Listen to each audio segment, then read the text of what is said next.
So in Superman Returns, we have given a lot of thought about the plot and how it connects or doesn't connect to the film. So when we set out to make the game, we deliberately tried to avoid doing a literal adaptation of the film plot. And then we've had great collaboration with the director Bryan Singer and the writers and Warner Brothers.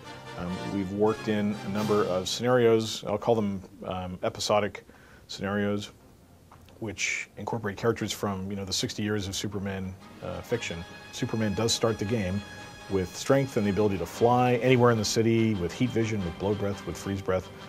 That's all true. The way we've designed the game mechanics to take that into account, it's really twofold. The first one is that Superman's not really there to protect himself because he is nearly invincible. He's there to protect the citizens of Metropolis. He protects them from supervillains like Lex Luthor or Metallo or Bizarro. He's also protecting them from natural disasters and just calamitous acts, and only Superman is powerful enough to do that.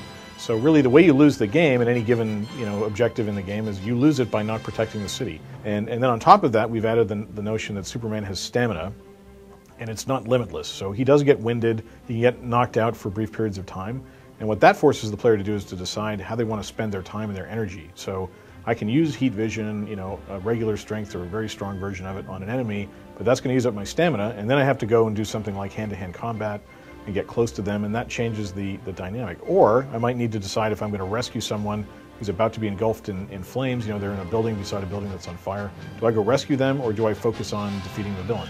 So we're constantly throwing these challenges at the player, and it's up to the player to decide what powers to use, what order to do things in. And one of the interesting things about Superman Returns is that you get to decide as the player, which of these superpowers you're going to use at any one time. So an example might be, a natural disaster happening to the city. I won't tell you why it's happening, but I promise you it's there. And fires are going off, and there's destruction, rampant destruction throughout one of the city districts. And Superman has to both put out the fires and rescue people. So he's using bursts of super speed to get to the next destination. He's using super strength to lift up a fire truck and put it nearby a fire, and then that takes care of that fire so he can go off and rescue someone else. He can rip a water container, like a water tower, off of a building. He could throw it in the air, you could L-lock onto it, hit it with heat vision, it explodes, and that water will rain down on the fire and extinguish it. So you've got all these different combinations of powers. So Superman Returns is coming out on a number of different platforms, and one thing we're trying to do is to obviously take maximum advantage of the platforms based on their technology and maybe their portability. So the handheld games are actually quite different from the console games.